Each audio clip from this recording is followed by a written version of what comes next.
So welcome to GAIC seminar, Global Alternative Investment Seminar. So this is solely focused on Asia, especially China.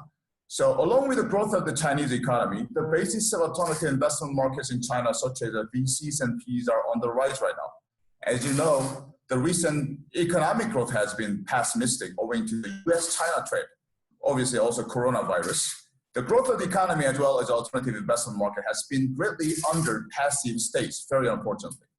But the interest in the alternative investment market continues to grow, along with growth of the Chinese economy. So we have 8 professionals from Beijing, Shanghai, and South Korea. So welcome, everybody, okay? So we're gonna start this show with our first speaker is gonna be Mr. Tai Lin. So Tai Lin is a managing partner from Proterra Asia. So the Proterra Asia is spun out from the world-class organization called CAGIL. So he's the head of Proterra Asia. So Tai Lin, so as a private equity investors, I have my first question here. My first question is, in particular, the impact of external factors, the US-China trade war and corona crisis on China's alternative investment markets here. It's quite hectic right now. Could you tell us about a little bit of situations here? Tai, can you? Yes. Okay, go ahead. Okay, welcome. Hello, everybody. Can you hear me okay? Very good job. So Tai, could you introduce yourself for about 1 minute and then your company introduction a little bit too? Yes, good morning, everybody, and thank you to inviting me here. My name is Tai, and I run Proterra Asia.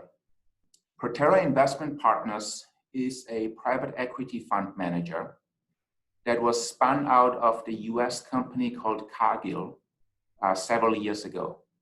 As some of you might know, CAGIL is the largest agricultural company in the world out of the US.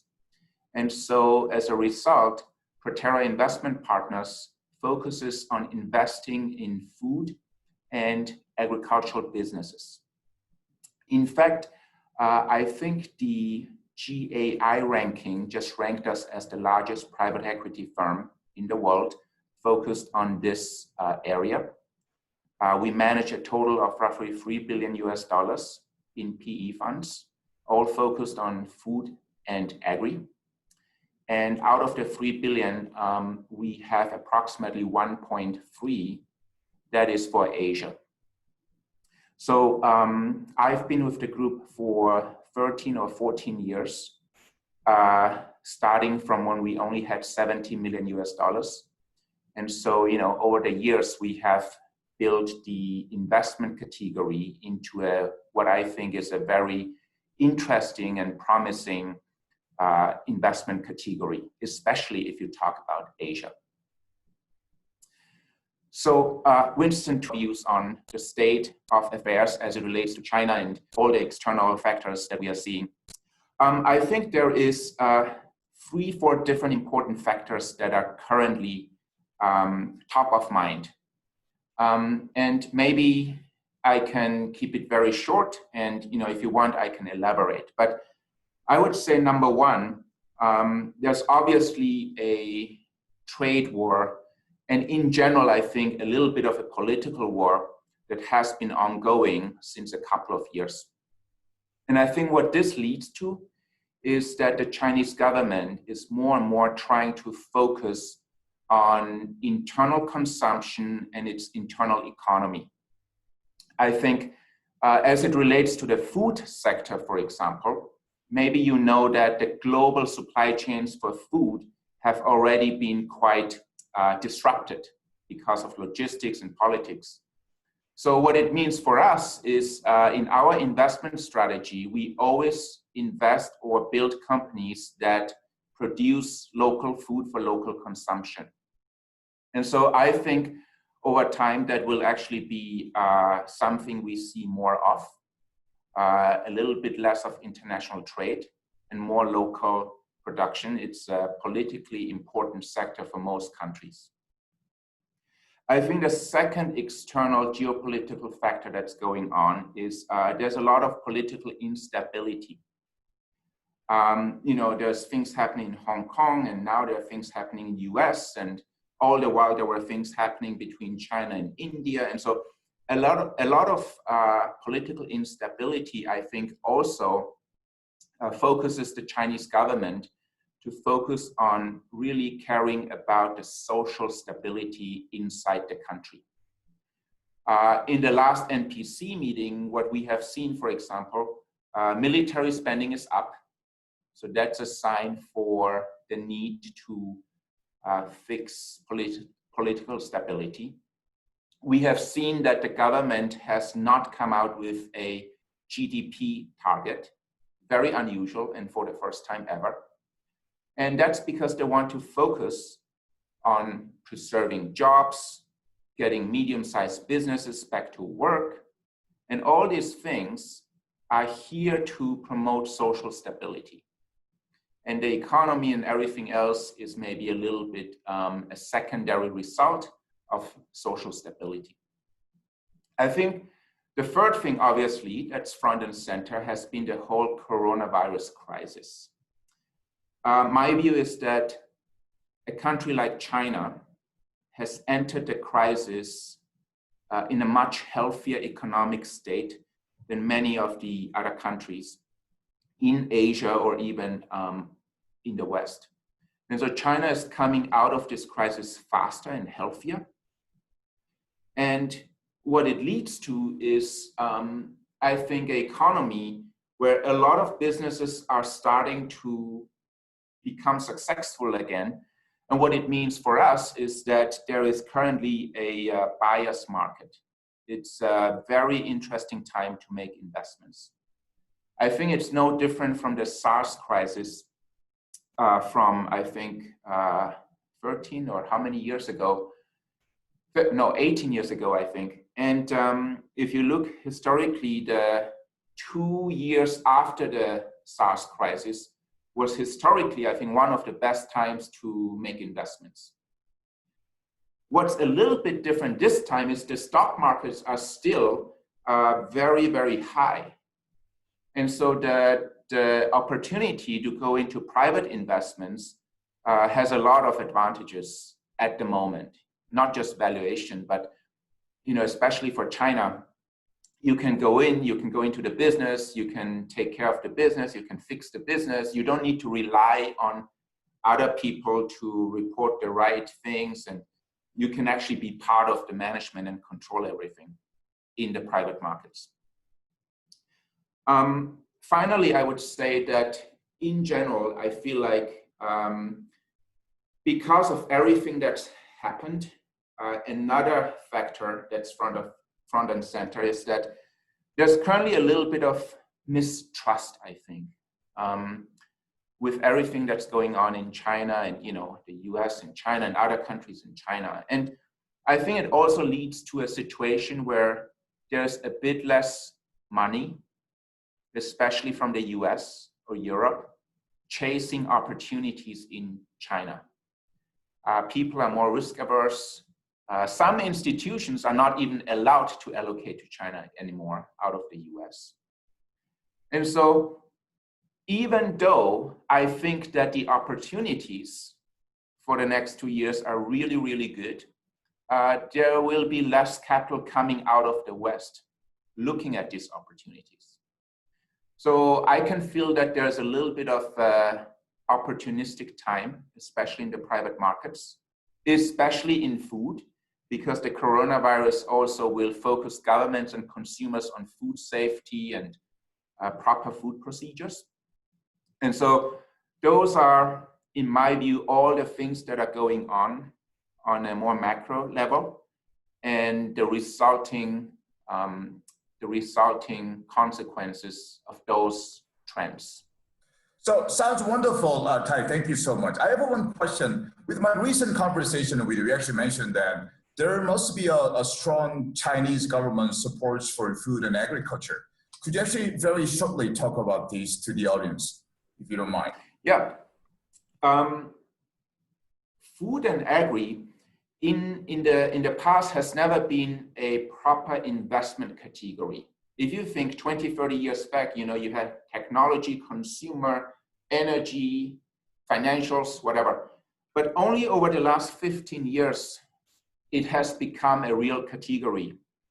And it has now become a strategic priority of most governments.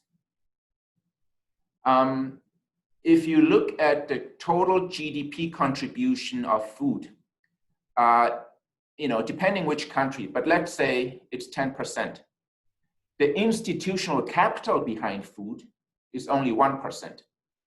That's very different for financials, consumer, all the other investment categories. And what we see is that the food and agribusiness category are becoming a real investment category. Now, from the Chinese government's perspective, food is a real high strategic item. 20 years ago, food security was very important. Security means quantity. People still didn't have enough food. More food was better. So more food was better. This has changed. 10 years ago, everything has changed. There was enough food already. It has changed to food safety. Babies were getting sick. You don't know what's in the meat.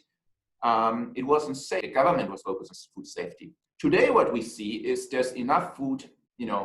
There is good food, but everybody is focused on functionality, transparency, nutrition, health. Basically, we see a premiumization of food. And so as a result, all the companies that are providing this, they need to adjust their business models and strategies to continue to evolve with the market. The government is giving a lot of subsidies, and it makes food and agri an encouraged foreign investment. And the Chinese government has 3 categories of investments. Some are prohibited by foreign investors. Some are restricted, so you need special case or special approval. And some are encouraged. If you are a foreign investor and you come and you invest in the food sector, you actually get benefits. Sounds wonderful. Thank you. Now we're going to move a mic to Will Plummer. So Will Plummer, could you introduce yourself a little bit about you, and then your company and yourself, and then you're going to talk about. My question over here is, what is the current status and future prospect of Chinese alternative investment, especially based on your experience? You've been living in China for the past 15 years as an expat. You've seen up and downs of the economy and everything, but I think you have a special perspective on a VC environment. Sure. So first of all, thank you for inviting me to speak at this webinar today.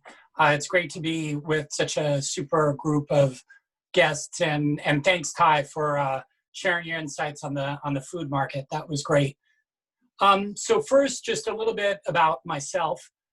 So as Winston mentioned, I'm a partner at Marathon Venture Partners.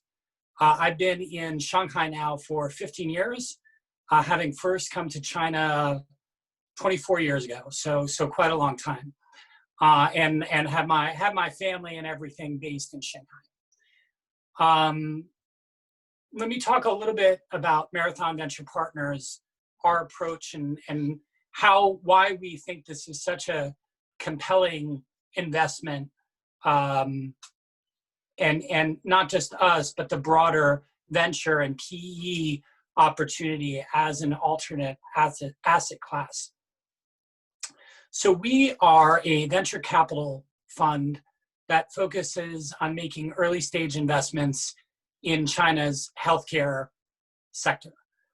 We're primarily focused on investing in companies that harness and leverage technology to improve the provision of services, diagnostics, and devices for 1.4 billion people. To date, we've raised one fund. Our first fund manages roughly 200 million across renminbi and US dollar funds and co-investments. And we're currently investing from our fund 2. So that is our, I'll keep the marathon introduction brief, and I'm happy to answer more specific questions as we move on. But I want to get to your question, which I think is a great one, which is essentially is, you know, where are we in the alternate investment category in China? Now, of course, you know, folks like Ty and I, when we think of alternate investment as an asset class in China, we're really thinking of the venture capital and private equity world. So that's where I'll focus my my discussion. So firstly, if you look at some of the best, you know, the absolute gold standard for investing globally in alternative assets like David Swenson at Yale and all these leading endowments in the US, they've now been investing in China for about 10 years. And I think that they fundamentally see the same drivers that I see and that I think Ty sees, which is fundamentally a large domestic economy that is growing rapidly and fearless and dynamic entrepreneurs. And so if you look at, there have been different waves of opportunities within subsegments. The first was probably really laying some of the primary infrastructure within retail and real estate. A second wave was laying out the online infrastructure, the Alibabas, the Tencents, helping people purchase online, helping people connect online. And what we see as the next real wave is setting up the healthcare infrastructure for such a huge population. So China, if you look at China's healthcare infrastructure, while it did a phenomenal job during the COVID-19 pandemic, it really has been, sorry, hold on one second.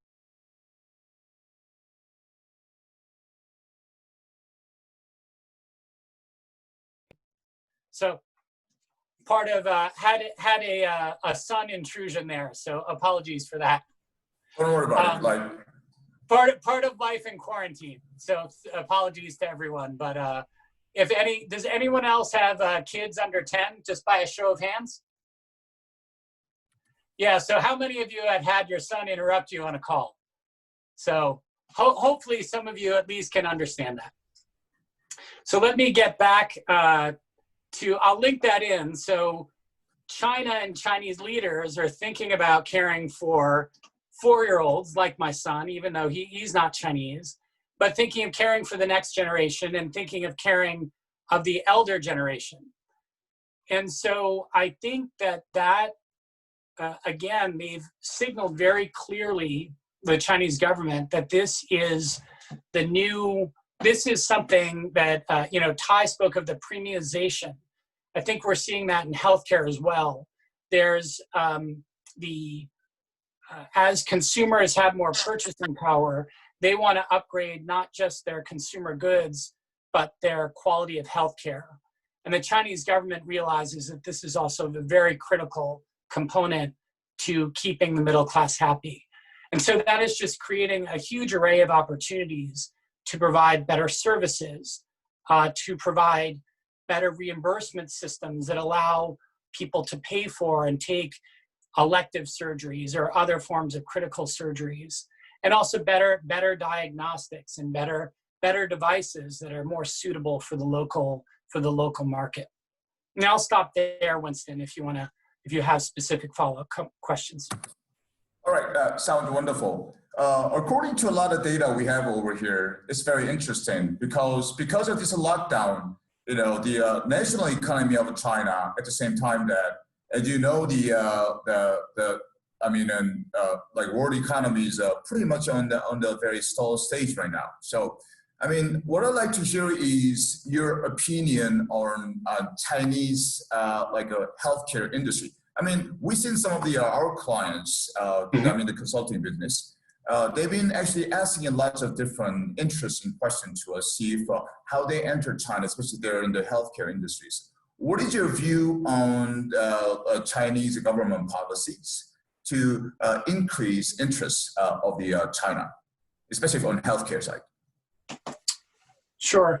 So again, I think I'd have to split that question into two parts. So I think for the sort of market that we're targeting, so we're investing, I'm the only non-Chinese on the team.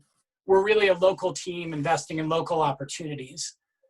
And I think for those sorts of companies, Chinese founded companies that are targeting the local market, I think that there is just clear and strong support for these sorts of entrepreneurs, because the government has signaled and promulgated through various policies their desire to leverage the entrepreneurial energy to help solve these, provision of services to Chinese in rural areas or in, fourth tier cities to help lower the cost. There are a number of policies that are looking to help leverage government buying power to lower the costs of drugs and increase the efficiency. So connecting manufacturers directly with consumers, so-called direct-to-consumer strategies.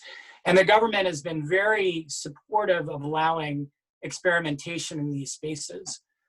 Where I think it's going to be a little more challenging is for some, I would say, some like foreign capital-backed companies, say based in the U.S. I think that the escalating tension between the U.S. and China will, at least in the short term, make those efforts more challenging.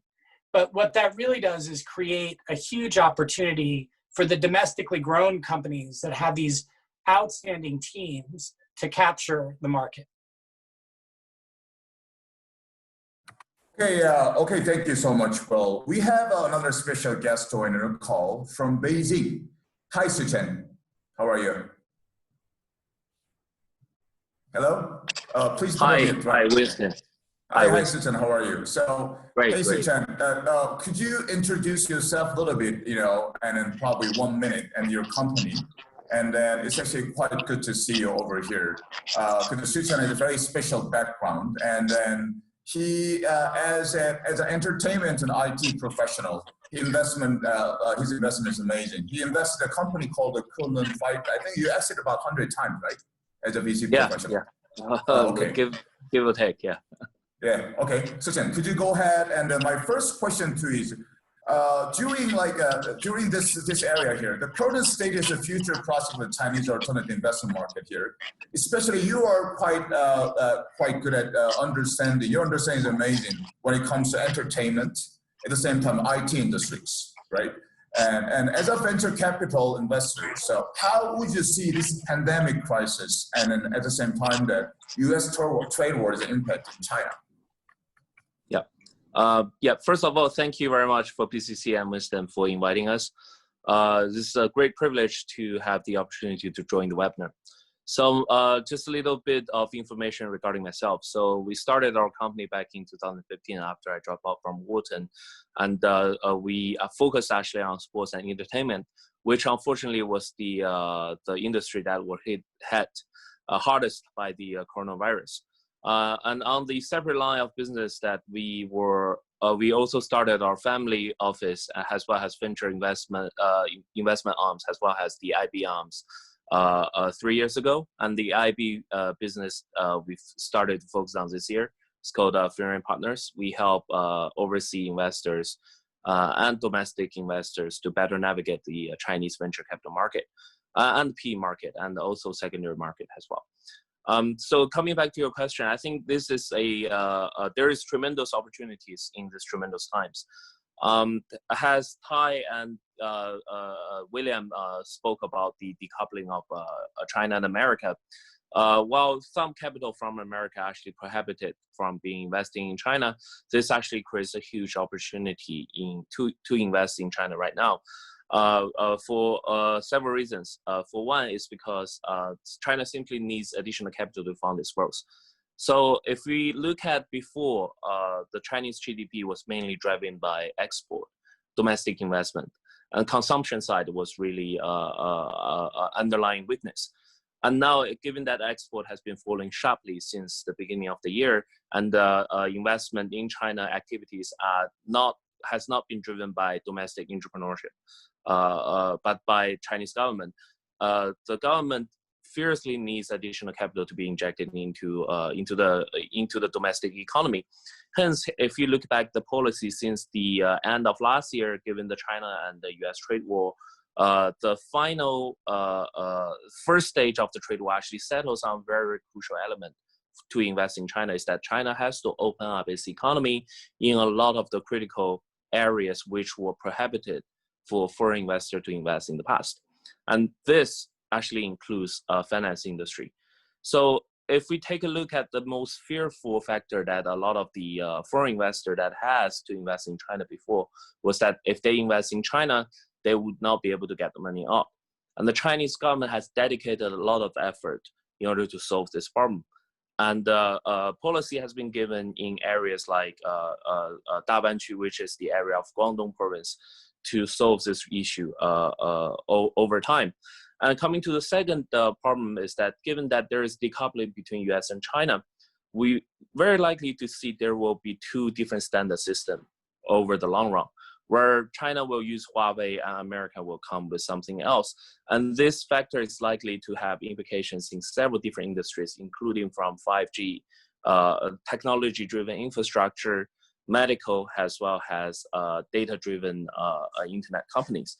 So which means if there is a US version out there, China likely are going to create a domestic version out there as well. And the Chinese company like TikTok or ByteDance will likely to try to replicate their domestic version overseas as well.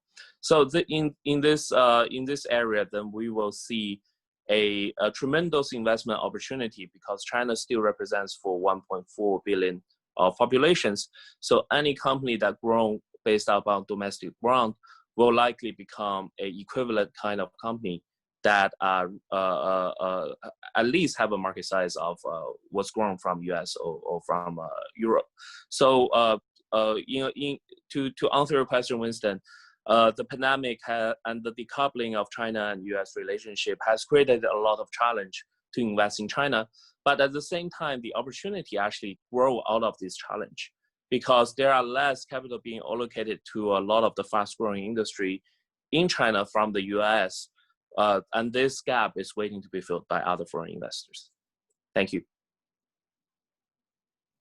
So, Sichen, it was a wonderful comment. So, thank you so much. So, as actually, I know you own over several companies in China, and then you also mentioned the fact that the very challenging situation is your fund is actually focused on entertainment, but when it comes to entertainment, such as you mentioned the TikTok, now the valuation is almost like $100 billion.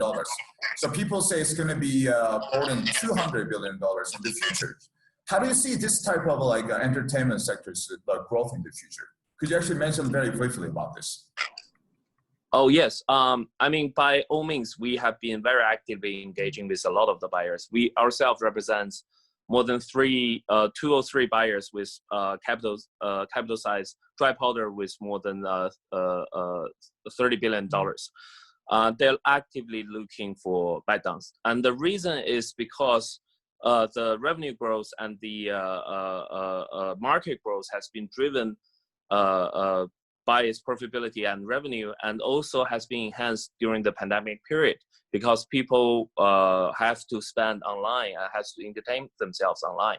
And this is a general trend in China, where if you look at the hottest VC investment list in China, a word will come up on top of the list is the MCN, which is the multiple channel network. This online channel has been growing tremendously in China. And coming back to the comment on the ByteDance, I think with the new digital age, our entertainment and the way that we view contents will be redefined by companies like ByteDance, because our attention span is a lot shorter. and we need a vast of more diversified source of entertainment to entertain us. So that's why I think the latest valuation of ByteDance is not almost 100 billion, but I think it's somewhere in the midways between 100 billion to 200 billion, which is almost doubled from last year's final round of investment. Again, given the pandemic is happening around the world, and very likely this pandemic is not going to go away in a quick fashion. We're going to see a lot of the entertainment and interactions moving online a lot sooner than we expect. Thank you. Yeah, it was a very crystal clear answer. Thank you so much, Sichen.